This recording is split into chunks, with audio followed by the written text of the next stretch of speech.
Greetings. This is Arvette McLean of Speak, the Universe Listens.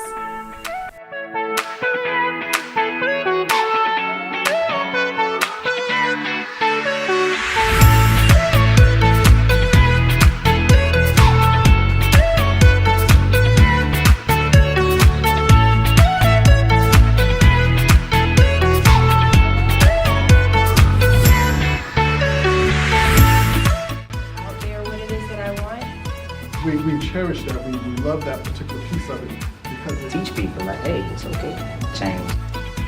New ways to view age-old challenges.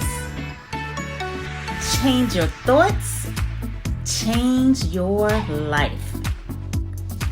Step into the bigness of you.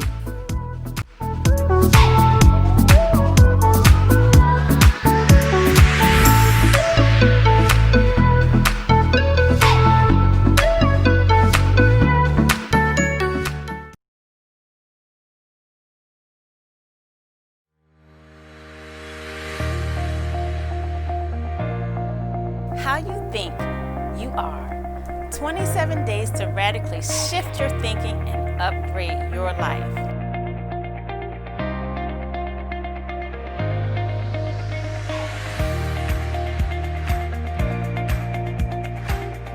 More wealth, health, love, and joy. Your course is the first course that I don't mind repeating again and again and again.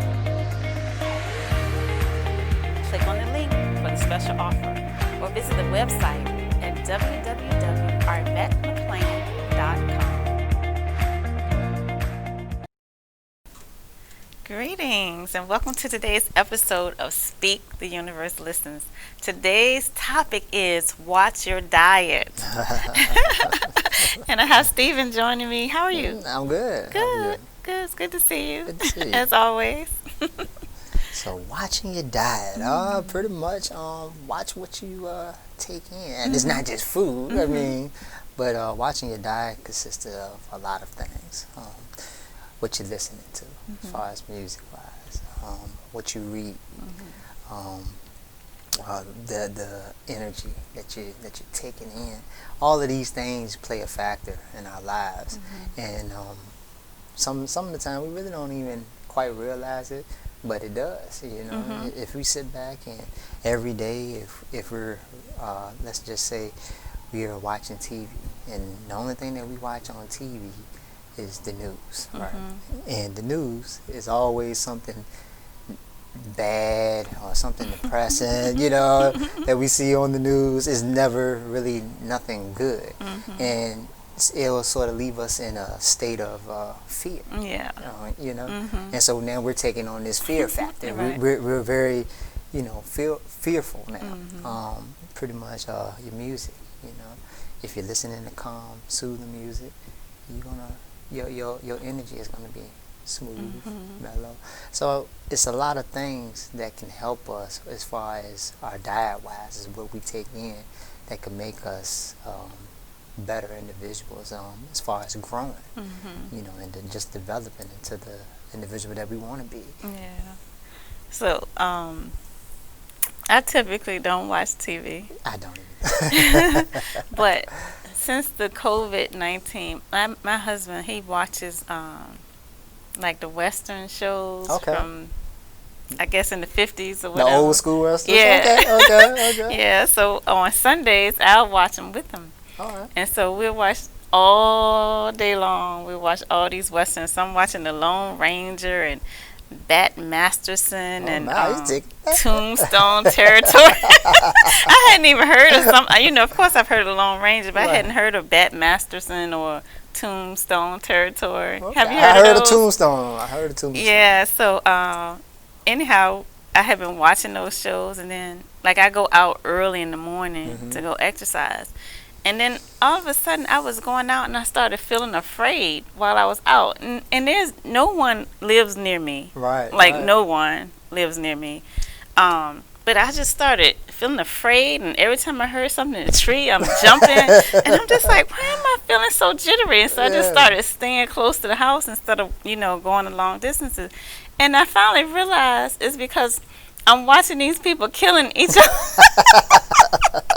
killing each other all day. You know, Right. for what 12 hours I'm watching shooting and bang bang and. Everybody got these bad intentions and they don't care. The money is more important than the people's life. You know. Yeah. So when you said about news and the fear, like I can relate to that. Yeah. And then and then also too, it's like your circle of people that you're surrounded by. I got a prime example. I love my family, but I have one family member that they're very worrisome. I love them. They're beautiful, but they're quite worrisome. And so I noticed that times that I'm around them, they worry about a lot. They just have this mindset of worry. Something is going wrong. Yeah, something is going wrong. And when I leave away from them, then I sit back and I start to worry about that. What I got to do tomorrow. And then my whole mind is just on worry. Yeah. But then when I sit back and I distance myself and I talk to them, I know what to expect. So I'm already, my mind is like, okay, we're not going to worry. There's no need to worry. They're just different. So there's no need to worry. But things like that, we just really need to watch what we sort of take in, because energy is very contagious. Just say, for instance, you're with somebody on an everyday basis. And if you're with this person on an everyday basis, slowly but surely you start to take on that person's traits. If they are a person who likes to read a lot, you probably maybe read here and there, not as much as them, but eventually you start to pick it up a little bit more. Like, let me read a couple of books today, or your taste in music is a little bit different from their taste in music, but eventually you'll start to listen to a little bit more of what they listen to, and it's like, so being aware of the type of energy that you're surrounded by on an everyday basis can change you tremendously, but just having the mindset of what is it that you want to take in. Do you want to take in worry? Do you want to take in anxiety, or do you want to take in joy? Yeah, so I think sometimes we, like you said, I don't think we really realize how much we're affected by the outside world. Right. Like I remember, like if somebody would be like, "Oh, I'm cold," and I'd be like, "Yup, I'm cold too." Then the next minute, somebody would be like, "Oh, it's hot in here," and I'm like, "Yup." And I was like, "Wait a minute, am I hot or am I cold?" And just realizing how easily I was giving my energy over to somebody else's energy. And the other thing you made me think about is how people say, like people who've been together for a long time, like married couples, how they end up looking alike. Yeah, and I think that does have a lot to do with the transference of energy, like you're saying. But I think too that it'll be great, just like I was saying, how I'm giving my energy over to someone, that if instead of us giving our energy over to other people, which we do all the time, if someone else is like radiating in a good mood, then we'll be like, "Oh, now I feel great too." Or they could be radiating not so good, and it's like, "Dang, they just rained on my day." But really work on holding our own vibration, because I know a lot of times I've lived my life giving in to other people's vibrations. So for example, if I go to a grocery store or any kind of store, if the teller or the clerk was friendly, then I'm friendly. And then if they're like, "Hey, can I help you?" then I would kind of respond in kind, like I'm doing what they're doing. And I was like, why am I giving my energy? Why am I letting them determine my tone? And so really being able to hold your own vibration, have your vibration as high as you can get it at all times, and then hold it no matter what everybody else is doing. And then everyone else will have to fall into your vibration. Right. It's like basically you taking your power back. You know, I was the same way growing up.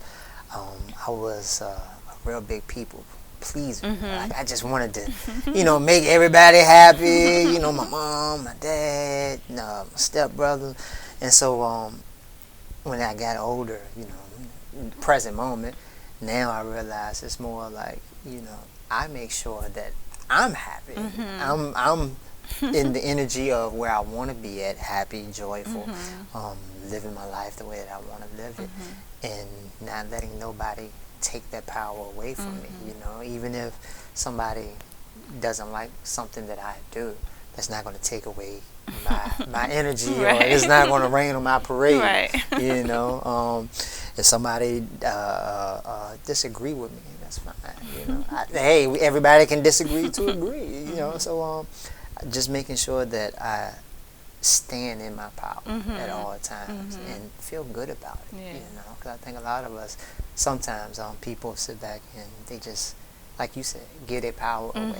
You know, they give off the same energy that somebody else is giving off, and sometimes I think a lot of us do that because they think, hey, you know, if you're going to be rude, well, I'm not going to be nice to you. Right. I'm going to give you the exact same energy that you're giving me. Right. But if you flip the coin and you think about it, okay, if that person is being rude to you and you're standing in your power and you're just a nice, giving, loving person, that's just your personality in general. If you were to stand in that power, imagine how that person would change. You know, they probably was rude at first, but now the tone has changed in them because you stand in your power. Right. You know, so I think that's very that's something that we just have to keep in mind at all times. You know? And of course, it's easy at times to sit back and say, hey, psh, if you're gonna be rude, I can be rude too. You know, it's very easy to do that at times. You know, but I would say, if anything, if you know that's not the energy that you're vibrating on, you know, don't vibrate. Yeah, and it's a practice. You know, it takes practice, and where you were going at first with it, in terms of just making sure you're surrounding yourself with good energy, that helps you do your practice. Right. And you know, it's been all kinds of studies done that really show that, you know, certain words cause certain vibrations. So I think one time before we talked about Messages from Water, the book Messages from Water, and discussing about how words literally change the formation of water crystals. And so if you speak words of love and joy and compassion, those types of words make water crystals form very, very beautifully. They're just beautiful. And then if you speak words like you're ugly, I hate you, you know, even, you know, hard rock music, the crystals either fail to form or they're deformed crystals. And when you think about your body is like somewhere between 70 and 90% water, then you know the more you hear wonderful things, the more you putting that into your system, the more beautiful you're going to be. Right. And so you definitely want to make your diet as beautiful as possible, because that does affect your internal world. Right. Because you got to fix the internal before you fix the external. Right. So, yeah, just making sure that we watch our diets, and with that though, just what is it that you want to be? You know, how do you want to feel on an everyday basis? Where is it that you're trying to be on a spiritual level, mentally, physically? So, when you answer that question for yourself, go ahead out here and attack it, but make sure that you always stand in your power. Don't let nobody sit back and take that power away from you. You know, so if they feel some type of way, your energy, you know, is not their energy. Make sure you stand in your energy and don't budge. Don't budge. Yeah, especially if it's a good energy. Now, sometimes you need somebody else's energy when, you know, you might be on the low. Correct. Yeah. And then, you know, someone like you come in and it's like, oh, now I feel terrific. Right. I had those times before in life. Like I said, I'm not perfect. I mean, I don't go out here every day with just a upbeat spirit. I may have a rough day from time to time, but even in those moments when I have a rough time, I find something to get my energy back. I sit back, I can talk to a friend, and they can just smile, and my whole whole energy my day just lights up. So it's like, okay, awesome. Or like you said, it could be music. It could be a book. It could be watching a podcast like this one. Yeah. So, but yeah, we definitely want to surround ourselves with, things that are going to uplift us. And the more we can then hold that vibration ourselves and keep it, the better. Because it is so easy to give your energy over to someone else. It is. Yeah. I made a practice of that for too many years of my life. Same here. So, with that though, I would say I remember one time with my dad, my dad, we see things totally different. He's a very he's not a spiritual person, but he's a religious person, and I'm a spiritual person. But it got to a point as to where, okay, I'm not judging you, you're not judging me. Whatever makes you happy and upbeat, that's what I want you to stick to, And the same with me, it took a while for him to sit back and say that to me. But the same with him. He will want me to sit back and do something that makes me feel good. Right. So I think even with that, we talked about it before, not being judgmental. Just making sure that, hey, if whatever it is, even if the views are different, if it's something that makes you feel good and that diet is just something that brings joy to your life, by all means, hey, continue with it, continue with it, just long as it's something that's bringing out the best in you. That's what I would say, stick to. Yeah.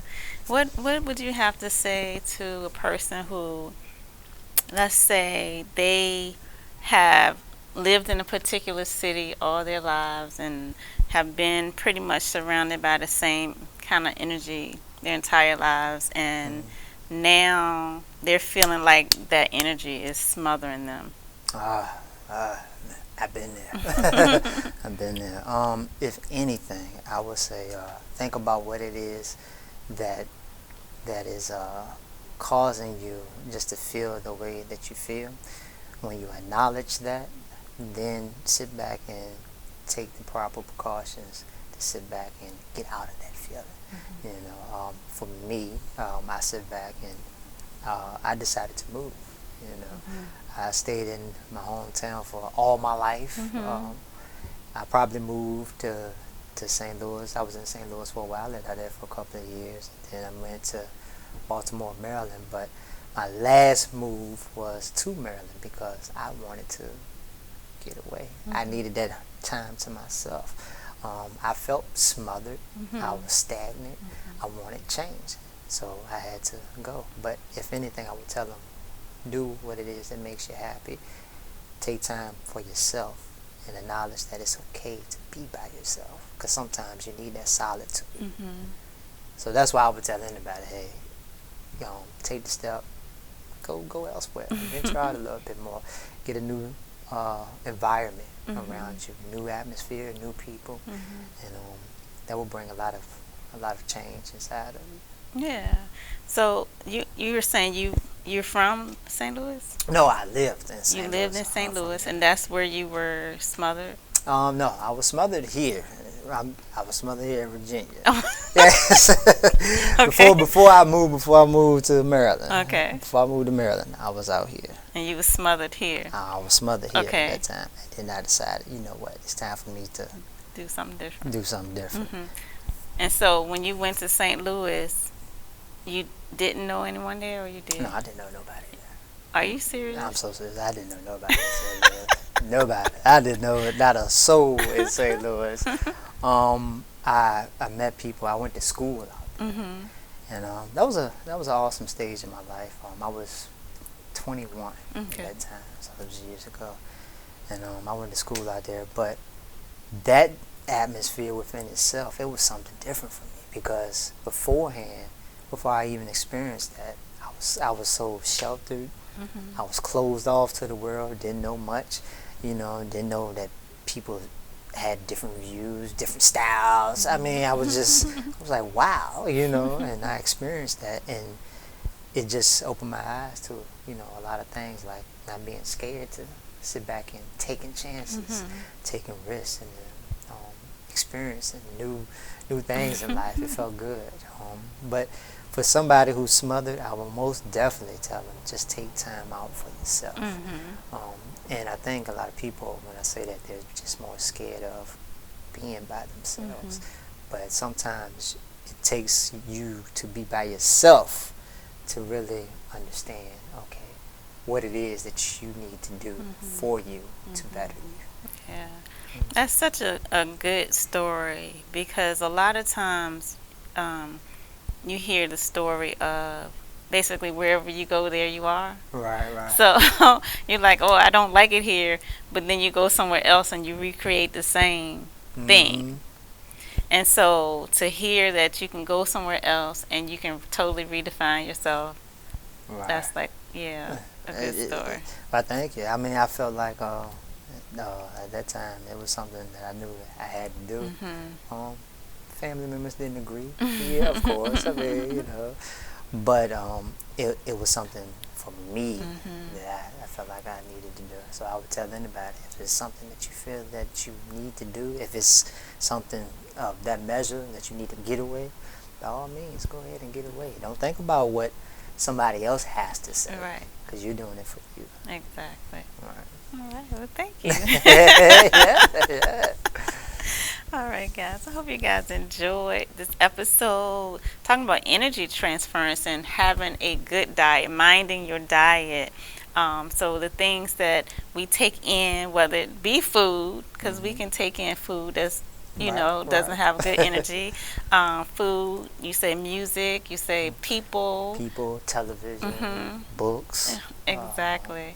So make sure you mind your diet and pay attention to what you're taking in. And, one thing that Stephen mentioned was the news. And I know that's like something that people feel like they have to see. But if there was one thing I would say to take out of your diet, if you're trying to be joyful, it would be the news. It would be the news. Yeah, it would be the news. So I hope you enjoyed this episode, and please check out my website at arvettmclain.com. And if you have not subscribed, please do so by clicking the button below. Till next time, this is Arvett. This is Steve. Bye, guys.